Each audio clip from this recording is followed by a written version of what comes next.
Hi friends, नमस्कार। स्वागत है मेरे YouTube channel M nursing classes में। दोस्तों, आज हम पढ़ने वाले हैं एंडोट्रेकियल इंट्यूबेशन के बारे में।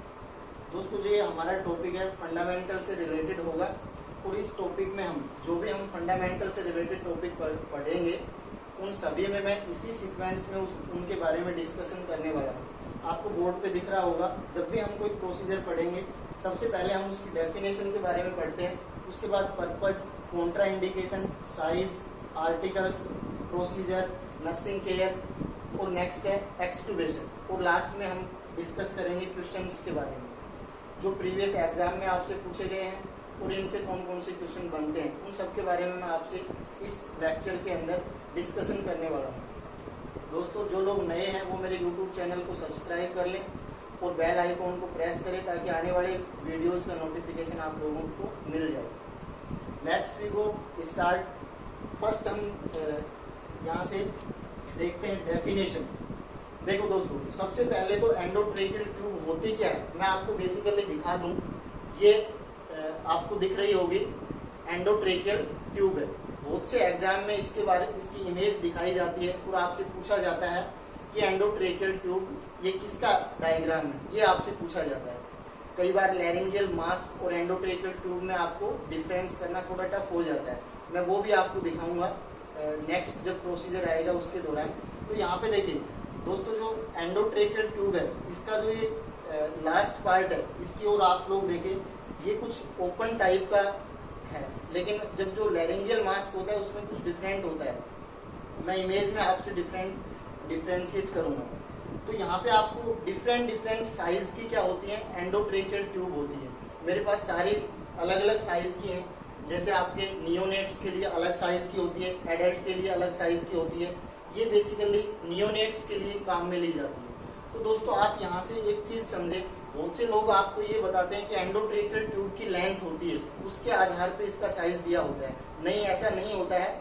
जो एंडोट्रेकियल ट्यूब है इसके डायमीटर के आधार पे आप लोगों को क्या दिया जाता है, साइज दिया जाता है। यानी एडल्ट होगा तो उस ट्यूब का डायमीटर ज्यादा होगा, अगर चिल्ड्रन है तो उसका उससे कम होगा, और इन्फेंट है तो उससे कम डायमीटर की ट्यूब हम बेसिकली यूज करते हैं। तो आप लोगों से एंडोट्रेकियल ट्यूब में एक तो ये आपको यहाँ पे दिख रहा होगा, ये क्या है, कफ एंडोट्रेकियल ट्यूब है। कफ का मतलब होता है कि इसके दौरान जब हम एयर पुश करते हैं तो एयर पुश के दौरान ये फूल जाता है बेसिकली, और फूलने के बाद जब ये फूल जाएगा तो ये एंडोट्रेकियल ट्यूब का जो बाहर निकलने को रोक देता है, उसके प्लेसमेंट को बनाए रखता है, इसलिए काम में आता है ये कफ वाला ट्यूब। उसके बाद नेक्स्ट है, यहाँ पे इसके साइज लिखे होते हैं कि ये कितने साइज की एंडोट्रेकियल ट्यूब है और इसकी लेंथ का मेजरमेंट होता है इसके ऊपर। उसके बाद नेक्स्ट ये है, ये वाला पार्ट आपके बाहर की ओर रहता है, इससे आप लोग सक्शनिंग करते हैं या फिर यहाँ से इस पोर्ट के द्वारा आप लोग एक तो सक्शनिंग करते हैं या फिर ऑक्सीजन वगैरह को कनेक्ट करते हैं ताकि पेशेंट को ऑक्सीजन मिल सके। तो दोस्तों, ये थी बेसिकली आपकी एंडोट्रेकियल ट्यूब जो एडल्ट के अंदर यूज ली जाती है। कौन सी कितने साइज की होती है ये मैं अभी इस लेक्चर में डिस्कस करूंगा।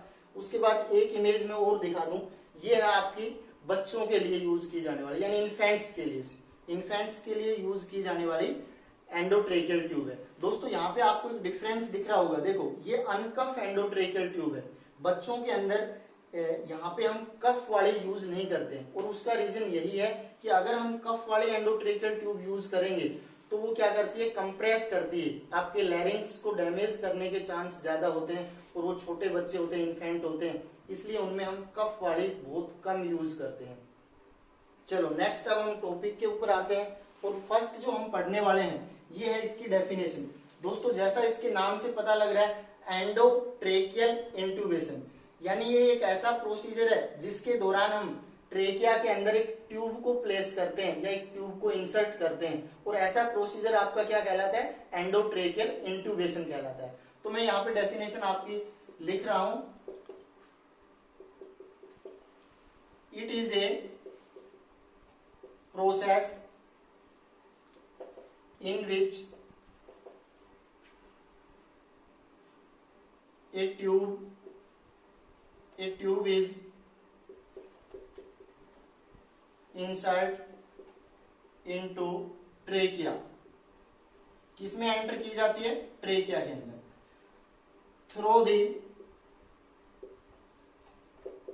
Through the mouth and nose. दोस्तों बहुत ही इंपॉर्टेंट चीज है।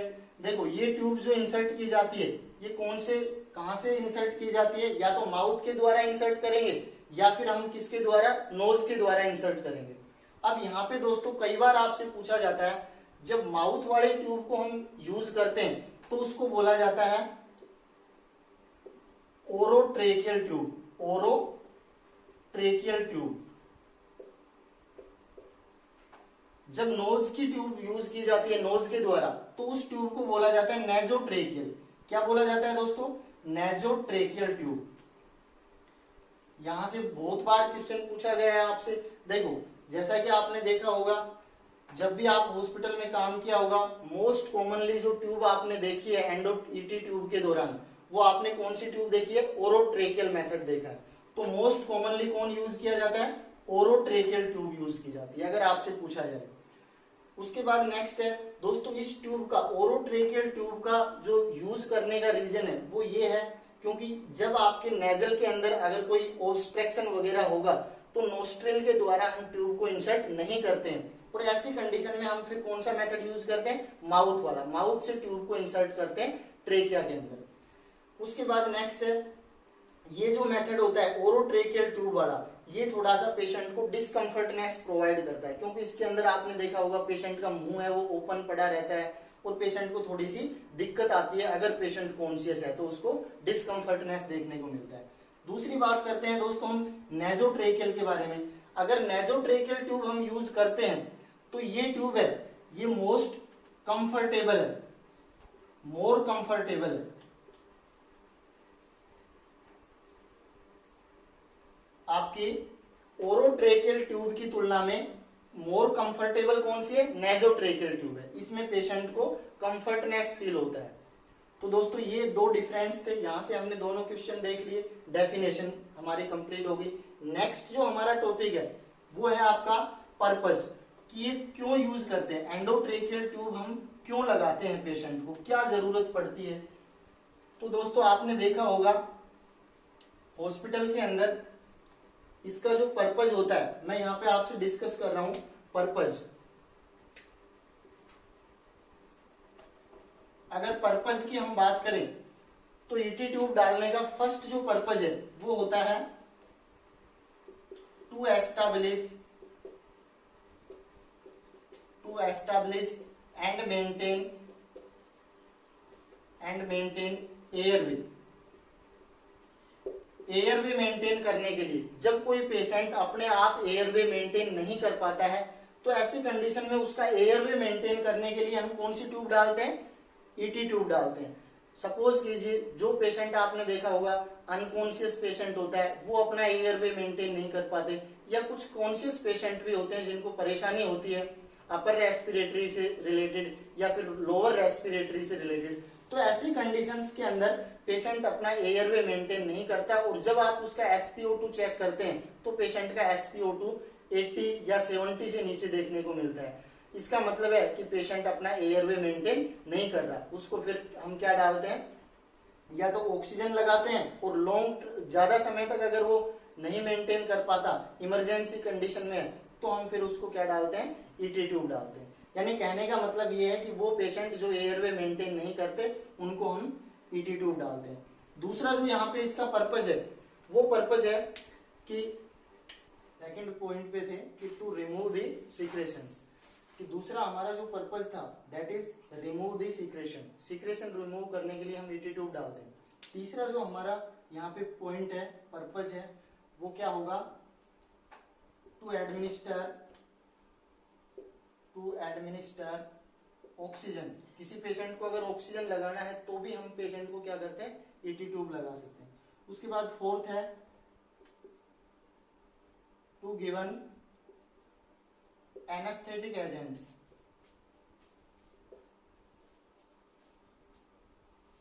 एनेस्थेटिक से आप समझते हैं कि भाई जो एनेस्थेसिया प्रोवाइड करते हैं, ऐसे एजेंट्स प्रोवाइड किए जाते हैं, तो वो भी हम कौन से रूट से देते हैं? एंडोट्रेकियल रूट से देते हैं। ये 4 पर्पज हैं आपके ईटी ट्यूब देने के। ओके, नेक्स्ट हम बात करते हैं कॉन्ट्रा इंडिकेशंस की।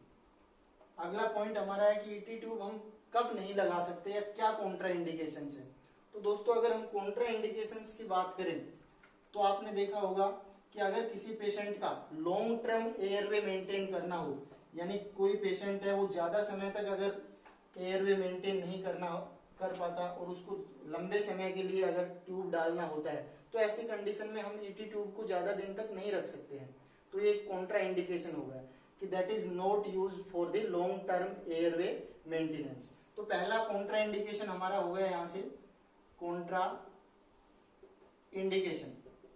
दोस्तों फर्स्ट कॉन्ट्रा इंडिकेशन है ET tube is not use, ET tube is not use for long term airway maintenance. Okay fine, ज्यादा लंबे समय तक मेंटेन करने के लिए फिर आपको ट्रैकियोस्टोमी ट्यूब यूज करनी होगी।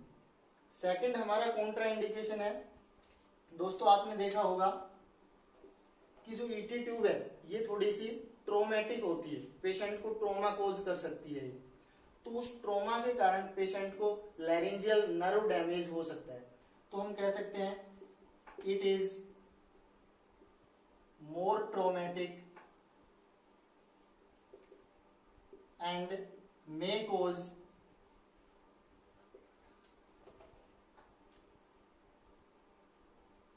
लैरिंजियल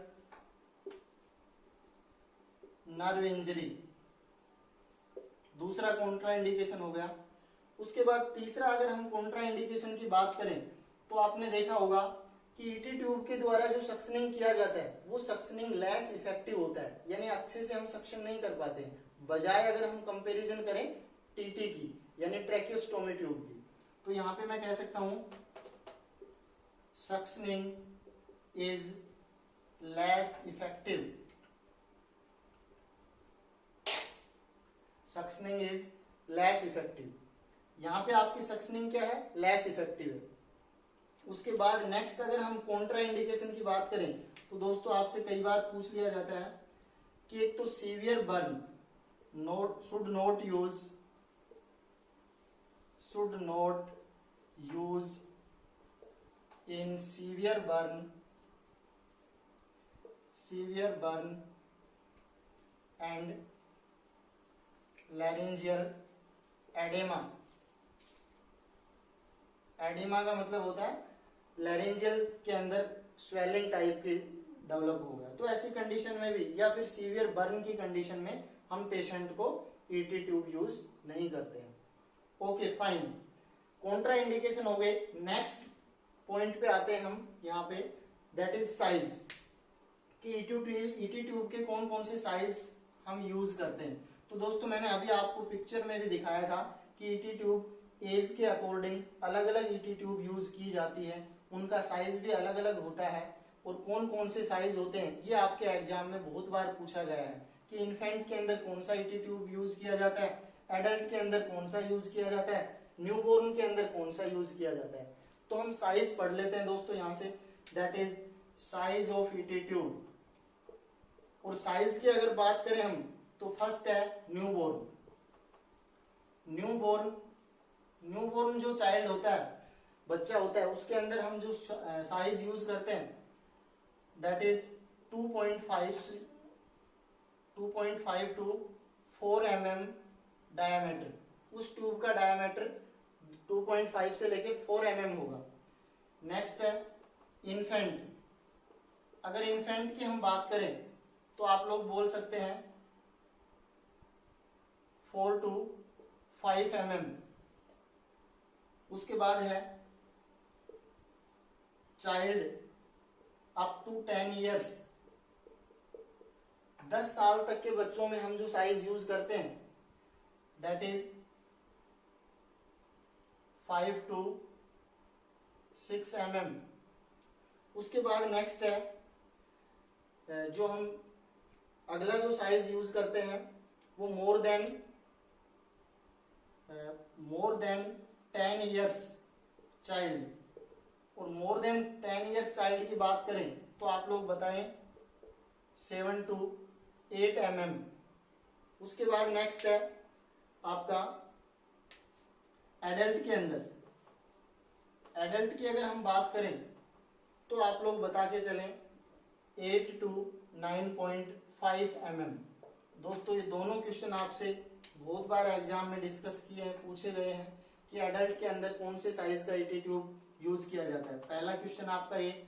दूसरा, न्यू बोर्न बेबी के अंदर कौन सा साइज यूज किया जाता है, तो आप लोग कह सकते हैं 2.5 से लेके 4 mm।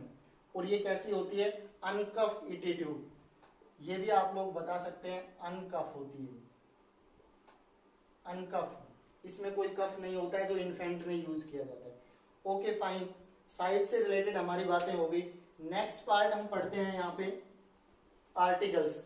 अगर मैं आर्टिकल्स की बात करूं तो दोस्तों सबसे पहले हमें ध्यान रखना चाहिए कि कौन कौन से, अगर कोई डॉक्टर आपको एडवाइस करता है कि फला पेशेंट को आपको ईटी ट्यूब डालना है, तो नर्स की प्राथमिक जिम्मेदारी ये बनती है कि भाई सभी आर्टिकल्स को अरेंज करके रखे। तो यहाँ पे भी नर्स आर्टिकल्स को अरेंज करेगी, और कौन कौन से आर्टिकल्स इसके लिए जरूरी होते हैं उनका हम बात करते हैं। तो मेरा सब पॉइंट है आर्टिकल्स। अगर मैं आर्टिकल्स की बात करूं तो दोस्तों यहाँ पे आपने देखा होगा फर्स्ट आर्टिकल आपको डिफरेंट साइज ईटी ट्यूब चाहिए। अकॉर्डिंग टू एज के हिसाब से आप लोगों को ईटी ट्यूब सेट करनी है। उसके बाद अगर हम देखें सेकंड हमारा पॉइंट है दैट इज लैरिंगोस्कोप। लैरिंगोस्कोप चाहिए आपको, विजुअलाइजेशन के लिए काम में लेते हैं अगर आपसे पूछा जाए तो, दैट इज लैरिंगोस्कोप। उसको चेक कर लेना है कि वो वर्किंग कंडीशन में है या नहीं है, उसके अंदर सेल प्रेजेंट है या नहीं है। तो इन सब चीजों को आप जब भी ट्रे अरेंज करो तो वहां पे आप इनको चेक कर ले। तीसरे पॉइंट की अगर मैं बात करूं तो यहाँ पे आप कह सकते हैं दोस्तों गाइड वायर होनी चाहिए आपके पास, जिसको स्टाइलेट भी बोलते हैं, इसका दूसरा नाम आप लोग याद रखें। ये आपको जब आप ट्यूब इंसर्ट करते हैं तो आपको एक गाइड की तरह काम करेगी ट्यूब का सही प्लेसमेंट करवाने के लिए, इस ट्रेकिया तक पहुंचाने के लिए, ताकि वो आपका इसोफेगस वगैरह की ओर नहीं जाए। ओके, नेक्स्ट अगर हम आर्टिकल्स की बात करें तो दोस्तों आपके पास स्ट्राइल ग्लव्स होने चाहिए। उसके बाद आपके पास गोज पीस होने चाहिए। उसके बाद नेक्स्ट हम बात करते हैं एनेस्थेटिक एजेंट होने चाहिए। हो सकता है आपके पास कोई पेशेंट कॉन्शियस हो और उसको एनेस्थेटिक एजेंट देने की जरूरत पड़े, मिडाज वगैरह देने की जरूरत पड़े, तो आपके पास एनेस्थेटिक एजेंट भी होना चाहिए। उसके बाद अगर हम नेक्स्ट बात करें that is very important, suction apparatus होने चाहिए आपके पास। सक्शनिंग करने के लिए आपके पास सक्शनिंग मशीन वगैरह होनी चाहिए। उसके बाद नेक्स्ट है सिरिंज होने चाहिए आपके पास, 10 ml या 5 ml के आपके पास सिरिंज हो। उसके बाद नेक्स्ट आर्टिकल आप बोल सकते हैं कि आपके पास एडेसिव प्लास्टर चाहिए, एडेसिव प्लास्टर चिपकाने के लिए। उसके बाद नेक्स्ट है एम्बू बैग चाहिए आपको। दोस्तों ये 10 आर्टिकल्स आपको जरूरी है जब भी आप ईटी ट्यूब का प्रोसीजर करें या आप उसको असिस्ट करें, तो आपके पास ये आर्टिकल्स होने चाहिए। नेक्स्ट मैं पार्ट की बात करता हूं दैट इज प्रोसीजर। आपने आर्टिकल कलेक्ट कर लिए, अब हम प्रोसीजर करवाएंगे या डॉक्टर प्रोसीजर को कंप्लीट करेगा। तो प्रोसीजर के रिलेटेड क्या बातें ध्यान में रखनी चाहिए, उनसे रिलेटेड मैं बातें आपसे डिस्कस कर रहा हूं, दैट इज प्रोसीजर। प्रोसीजर की अगर हम बात करें तो दोस्तों सबसे फर्स्ट वन है कि एक्सप्लेन द प्रोसीजर। फर्स्ट हमारा पॉइंट है जब भी हम कोई प्रोसीजर करते हैं तो नर्स की या डॉक्टर की प्राथमिक जिम्मेदारी तो यही बनती है कि वो एक्सप्लेन करे उस प्रोसीजर को। अगर पेशेंट कॉन्शियस है तो पेशेंट को करे, अगर पेशेंट के रिलेटिव्स हैं तो उनको प्रोसीजर को एक्सप्लेन करना है। और ऐसा हम इसलिए करते हैं ताकि पेशेंट की जो एंजाइटी है रिलेटेड टू प्रोसीजर वो दूर हो जाए और एक गुड आईपीआर मेंटेन हो जाए। तो ऐसा हम फर्स्ट मैं बोल के चल रहा हूं, एक्सप्लेन दी प्रोसीजर। किसको करना है आपको बता दिया गया है, या तो पेशेंट को या उसके रिलेटिव्स को। उसके बाद दूसरा जो हमारा पॉइंट है वो आप लोग बता सकते हैं कि अगर पेशेंट को किसी प्रकार के डेंटर्स वगैरह हैं तो उनको रिमूव करना है। Remove the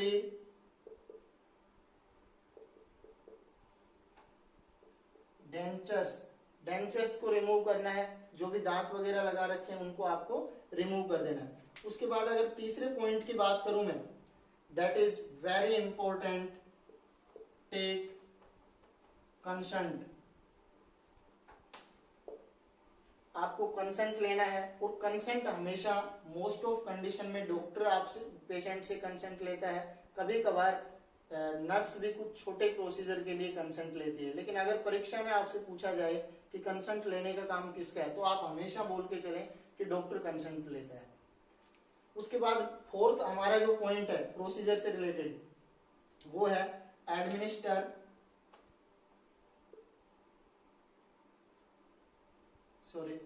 provide position. Next procedure में कौन सा स्टेप है, प्रोवाइड पोजीशन। आपसे पूछा जाता है दोस्तों, यहां से कई बार आपसे क्वेश्चन पूछा गया है कि एक पेशेंट है जिसको ईटी ट्यूब डालना है, पेशेंट को कौन सी पोजीशन दी जाएगी नर्स के द्वारा। तो आप लोग हमेशा बताएं supine position with head and neck tilt. ऐसी सुपाइन पोजीशन, और उसके अंदर जो आपका हेड और नेक है उसको थोड़ा टिल्ट कर देंगे, ये पोजीशन यूज किया जाता है। इसका एक दूसरा नाम भी है इस पोजीशन का, जिसको आप बोल सकते हैं रोज पोजीशन। एक नर्स थी जिसने सबसे पहले ओटी के अंदर इस पोजीशन को यूज किया था, बताया था, इसलिए उसके नाम से इस पोजीशन को क्या बोला जाता है, रोज पोजीशन। तो आपसे दोनों ही ऑप्शन दिए जा सकते हैं। उसके बाद नेक्स्ट हमने पेशेंट को पोजीशन दे दिया, उसके बाद हमारा अगला प्रोसीजर के अंदर स्टेप क्या होगा, अब हम पेशेंट को देखेंगे। अगर पेशेंट कॉन्शियस है तो उसको आप एनेस्थेटिक प्रोवाइड करें, क्योंकि ये कैसा प्रोसीजर है मैंने पहले भी बताया कि ट्रोमेटिक प्रोसीजर है। तो इस प्रोसीजर के दौरान अगर कॉन्शियस पेशेंट है तो हमें उसको एनेस्थेटिक एजेंट प्रोवाइड करना होगा। तो मैं यहाँ पे फिफ्थ पॉइंट है administer anesthetic agent if patient conscious। Okay fine. 6 number का जो आपका पॉइंट है वो आप लोग बता के चलें। अब हम क्या करेंगे, ट्यूब को इंसर्ट करेंगे। 6 नंबर आपका है इंसर्ट द ट्यूब। ट्यूब को इंसर्ट करेंगे, डॉक्टर अब ट्यूब को इंसर्ट करता है। उसके बाद नेक्स्ट इंसर्ट करने के बाद अगला पॉइंट है वो है हम ऑब्जर्वेशन करेंगे ट्यूब का, कि ट्यूब है वो कौन सी जगह पे है, उसका प्लेसमेंट सही है या नहीं है, उसको ऑब्जर्व करता है। तो 7th पॉइंट हमारा हो गया ऑब्जर्व द ट्यूब। और जब हम ट्यूब को ऑब्जर्व करते हैं तो आपने देखा होगा कि डॉक्टर है वो अस्कल्टेशन करता है, स्टेथोस्कोप लगा के लंग्स की साउंड्स को अस्कल्टेट करता है और आपका प्लेसमेंट के बारे में क्लूज लगाता है कि पेशेंट के अंदर ट्यूब है उसका प्लेसमेंट कहाँ पे है। तो हम ऑब्जर्वेशन करेंगे। नेक्स्ट आप लोग जब ऑब्जर्वेशन आपका सही हो जाए तो नेक्स्ट स्टेप आप बोल सकते हैं फिक्स द ट्यूब। अब आप लोग क्या करेंगे, फिक्स द ट्यूब। ट्यूब को आप लोग फिक्स करेंगे। ये हो गया दोस्तों आपका प्रोसीजर और प्रोसीजर से रिलेटेड पॉइंट, कि कौन कौन से प्रोसीजर के दौरान कौन कौन से हम स्टेप यूज करेंगे और अकॉर्डिंग टू प्रायोरिटी स्टेप हम यूज कर रहे हैं, एक सीक्वेंस वाइज हम ये स्टेप यूज कर रहे हैं। उसके बाद नेक्स्ट हम बात करते हैं नर्सिंग केयर से रिलेटेड। अगला हमारा सब पॉइंट है नर्सिंग केयर। जिस पेशेंट को ईटी ट्यूब लगा है उससे रिलेटेड नर्सिंग केयर और इंटरवेंशन। तो दोस्तों मैं हेडिंग लिख रहा हूं नर्सिंग केयर और इंटरवेंशन। नर्सिंग केयर और इंटरवेंशन की अगर हम बात करें तो इसमें फर्स्ट वन है हम प्लेसमेंट, किससे रिलेटेड नर्सिंग केयर या प्लेसमेंट से रिलेटेड हमें बातें पता होनी चाहिए।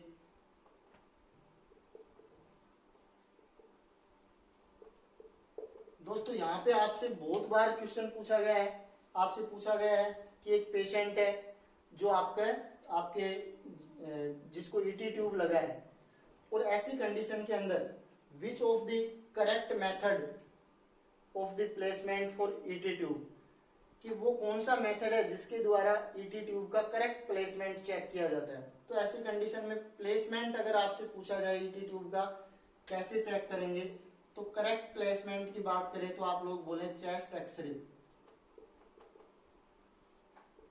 इसको फर्स्ट प्रायोरिटी देना।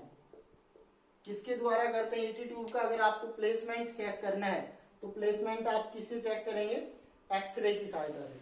आपसे क्वेश्चन क्या पूछा गया, which of the following method that is used for correct placement of ET tube, वो कौन सा मेथड है जिसके द्वारा करेक्ट प्लेसमेंट चेक किया जाता है। तो आप हमेशा प्रायोरिटी बताएंगे चेस्ट एक्सरे। उसके बाद नेक्स्ट हम बात करते हैं नर्सिंग केयर या इंटरवेंशन से रिलेटेड। सेकंड पॉइंट है हमारा perform auscultation, perform auscultation over stomach. Stomach के ऊपर हम स्टेथोस्कोप रख के और अस्कल्टेशन करते हैं,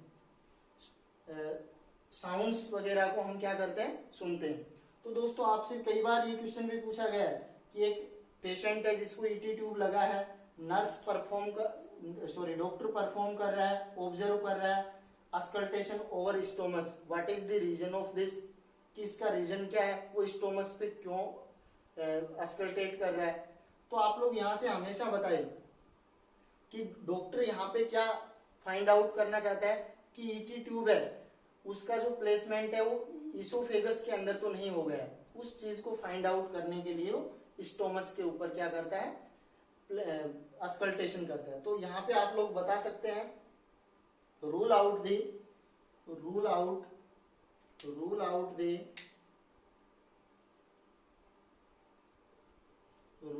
the oesophageal intubation.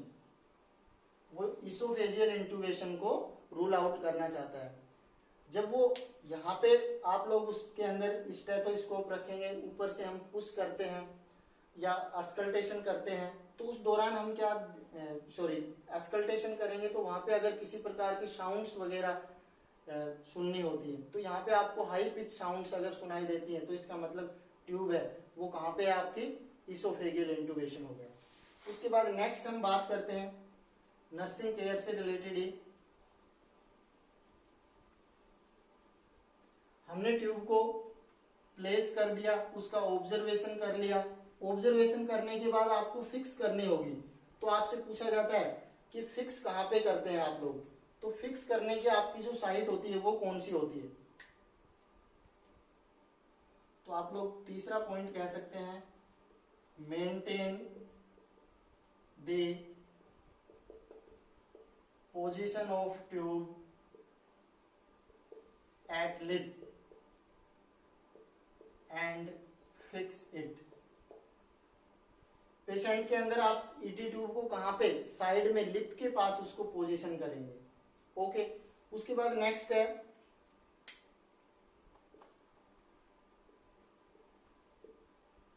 Suction the tube when needed.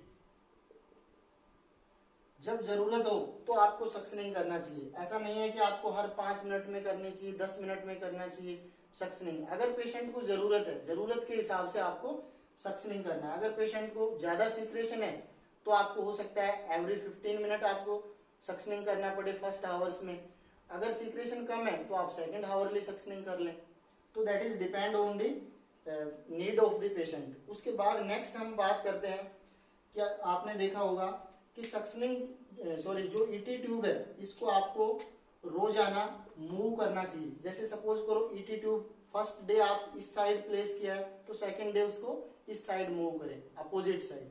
ऐसा हम इसलिए करते हैं ताकि पेशेंट को, अगर एक साइड ईटी ट्यूब को आप प्लेस करके रखेंगे तो उससे लगातार पेशेंट को प्रेशर गिरता रहेगा और उस प्रेशर से वहां के एरिया की, लिप्स वाले एरिया है वहां की नर्व सप्लाई, नर्व डैमेज होने के चांस रहेंगे और वहां पे पेशेंट को एब्रेशन होने के चांस रहेंगे।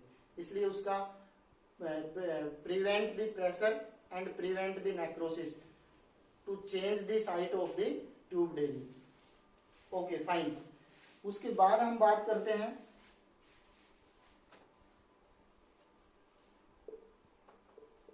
Move the oral tube in opposite side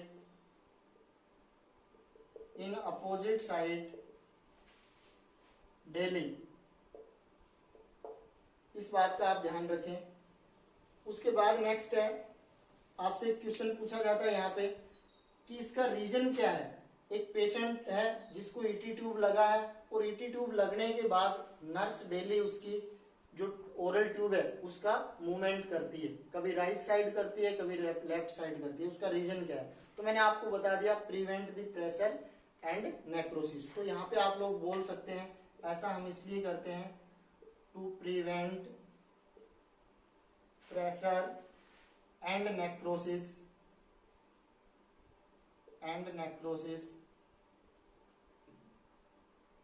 over lip area.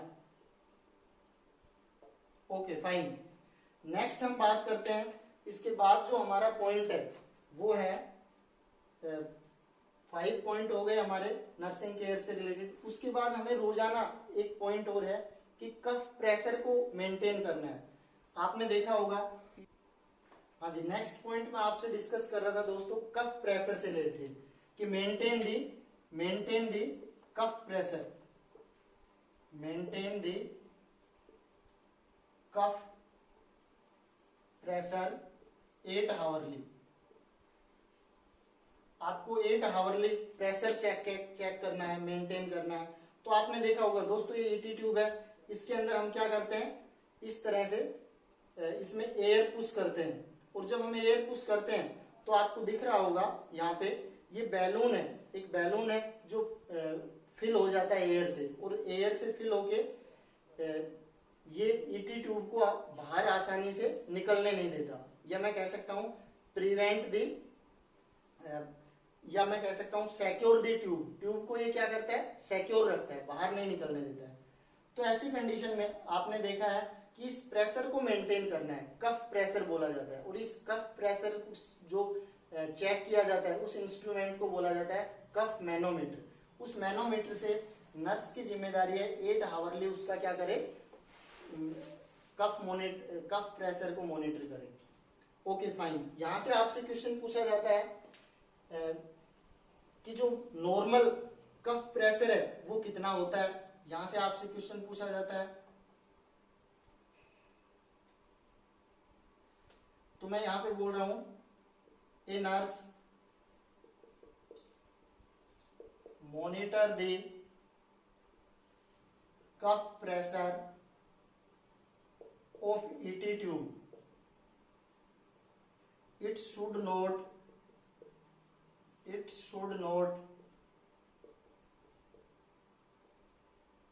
exceed 2। ये कितने से ज्यादा नहीं होना चाहिए, ये आपसे पूछा जाता है। तो यहाँ पे दोस्तों आप लोगों के पास ऑप्शन है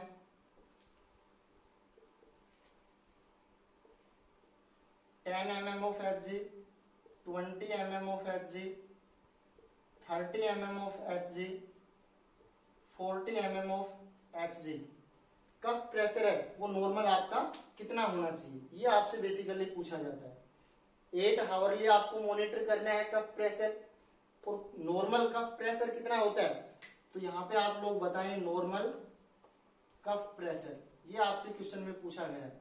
जो आप राइट आंसर बताएं 20 mm ऑफ Hg। अगर इससे ज्यादा है तो आपको प्रेशर को कम करना है।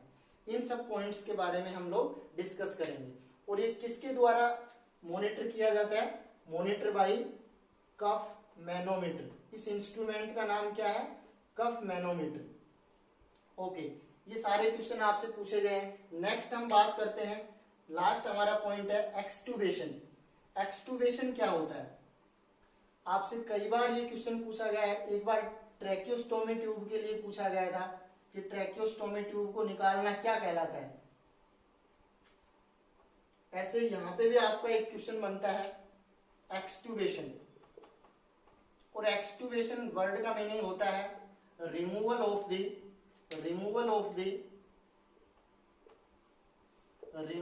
The ET tube.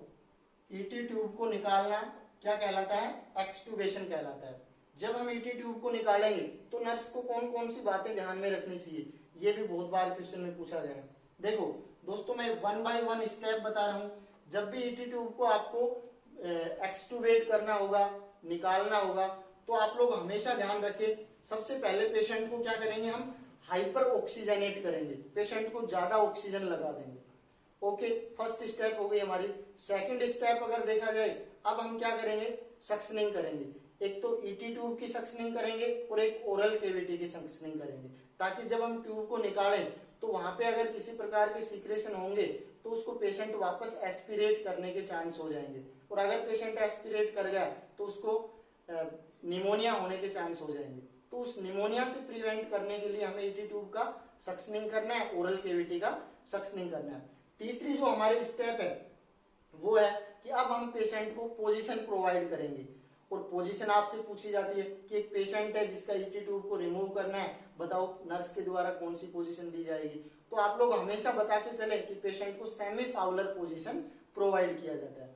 उसके बाद नेक्स्ट अगर हम फोर्थ पॉइंट की बात करें कि हमने पोजीशन पेशेंट को प्रोवाइड कर दिया, पोजीशन प्रोवाइड करने के बाद अब आपसे पूछा जाता है, नेक्स्ट हमारी जो स्टेप होती है वो आपसे पूछा जाता है कि जो ये इन्फ्लेट जो कफ है, इस इन्फ्लेट कफ को मैं क्या करूंगा, डिफ्लेट करूंगा। ये देखिए दोस्तों, यहां पे मैं इसको क्या कर रहा हूं, डिफ्लेट कर रहा हूं। और इसको जब हम डिफ्लेट करेंगे तो देखो इसकी एयर है वो बाहर निकल जाती है और ये क्या हो गया, आपका डिफ्लेट हो गया। अब हम डिफ्लेट करने के बाद इस ट्यूब को हम क्या करेंगे, वापस क्या करेंगे, निकाल देंगे। इसको पेशेंट को यहां से पकड़ के निकाल देंगे। उसके बाद नेक्स्ट अब हम पेशेंट को इंस्ट्रक्ट करेंगे, एडवाइस देंगे कि आप डीप ब्रीथ करें और कफ करें, ताकि किसी प्रकार के सीक्रेशंस वगैरह अगर ट्यूब के चिपके हुए हैं तो जब वो डीप ब्रीथ करेगा और खांसी करेगा तो वो भी क्या हो जाएंगे, बाहर हो जाएंगे। ऐसा हम पेशेंट को इंस्ट्रक्शन देंगे। और लास्ट में हम पेशेंट को ये एडवाइस दे देंगे, क्योंकि ईटी ट्यूब डलने की वजह से कुछ कॉम्प्लिकेशन हो जाते हैं माइनर, तो आप लोग पेशेंट को एडवाइस कर दें कि ईटी ट्यूब लगाने के बाद आपको स्लाइटली शोर थ्रोट और होर्सनेस की कंप्लेंट हो सकती है। और अगर ऐसी कंप्लेंट होती है तो ये नॉर्मल कंप्लेंट है, ये ऐसा हो जाता है, थोड़े समय के बाद ये आपकी ट्रीट हो जाएगी। अगर कंडीशन और ज्यादा सीवियर होती जाती है तो आप लोग जाके डॉक्टर को इन्फॉर्म करें। तो इन सब बातों के बारे में हम बताएंगे पेशेंट को जब भी हम एक्सटूबेशन करेंगे। अब दोस्तों यहां से आपसे क्वेश्चन पूछ लिया जाता है, आपसे बोलेगा कि नर्स है पेशेंट का एक्सटूबेशन कर रहे हैं, उस दौरान पेशेंट को हमने जो भी स्टेप हमने यूज की कि उसको हाइपर ऑक्सीजनेट कर किया है, बताओ इसका रीजन क्या है, हाइपर ऑक्सीजनेट क्यों कर रही है ट्यूब निकालने से पहले। तो आप लोग बता देंगे कि भाई उसको किसी प्रकार की ऑक्सीजन की कमी ना हो, इसलिए हम उसको क्या कर देते हैं, ऑक्सीजन पहले ज्यादा दे देते हैं, फिर हम ट्यूब को निकाल देते हैं। उसके बाद आपसे पूछ लिया जाता है कि एक पेशेंट है जिसको हम एक्सटूबेट कर रहे हैं, उसको ऑक्सीजन ज्यादा लगा दिया पेशेंट को नर्स ने, उसके बाद नर्स पेशेंट की सक्शनिंग कर रही है ईटी ट्यूब की और ओरल सीक्रेशंस की, बताओ इसका रीजन क्या है। तो उसका रीजन भी मैंने आपको बता दिया कि निमोनिया से प्रिवेंट करना चाहती है, क्योंकि वो प्रिवेंट करना चाहती है फ्लूइड एस्पिरेशन की। कि जो भी सीक्रेशंस है उनको एस्पिरेट नहीं करे, उनसे बचाना चाहती है। तो यहाँ से आपको हर लाइन से बहुत से क्वेश्चंस आपको देखने को मिल जाएंगे जो आप लोग ध्यान रखें। तो मैं one by one in points को लिख देता हूं। First step, hyper oxygenate the patient. दूसरा पॉइंट है हमारा suctioning of ET tube and oral cavity. उसके बाद है provide semi Fowler position. Fourth point है हमारा डिफ्लेट द कफ। उसके बाद नेक्स्ट है रिमूव द ट्यूब, और ट्यूब को रिमूव करने के बाद instruct for deep breath and cough. और लास्ट हमारा पॉइंट है advise patient about sore throat and hoarseness. Hoarseness का मतलब होता है खराश होना। That are normal finding. ये सारी फाइंडिंग क्या है? दोनों ही नॉर्मल फाइंडिंग है। तो इन सब चीजों के बारे में हम बताएंगे। उसके बाद नेक्स्ट हम बताएंगे कि कई बार आपसे देखो दोस्तों यहाँ पे क्वेश्चन पूछा जाता है। 6 पॉइंट पे आप लोग ध्यान दीजिए कि एक नर्स है जो पेशेंट को क्या एडवाइस कर रही है। ईटी ट्यूब निकालने के बाद नर्स को पेशेंट है वो कंप्लेंट कर रहा है about sore throat and hoarseness. What is the next step of the nurse, या what is the advice given by the nurse in this situation. तो ऐसी सिचुएशन में अगर पेशेंट को सोर थ्रोट और होर्सनेस हो रहा है तो आप लोग उसको क्या बताएंगे? Limit the talking. आप उसको कहेंगे कि ज्यादा बातचीत नहीं करें, इसके बारे में बताएंगे। तो ये क्वेश्चन भी आपसे पूछा गया है।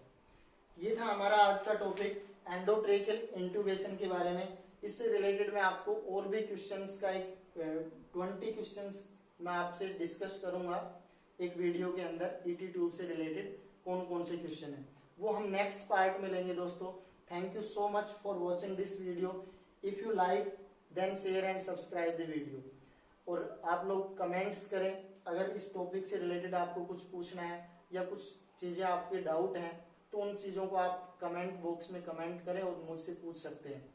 आपके व्यू, लाइक्स और कमेंट्स हमें और मोटिवेशन देते हैं। Thank you so much.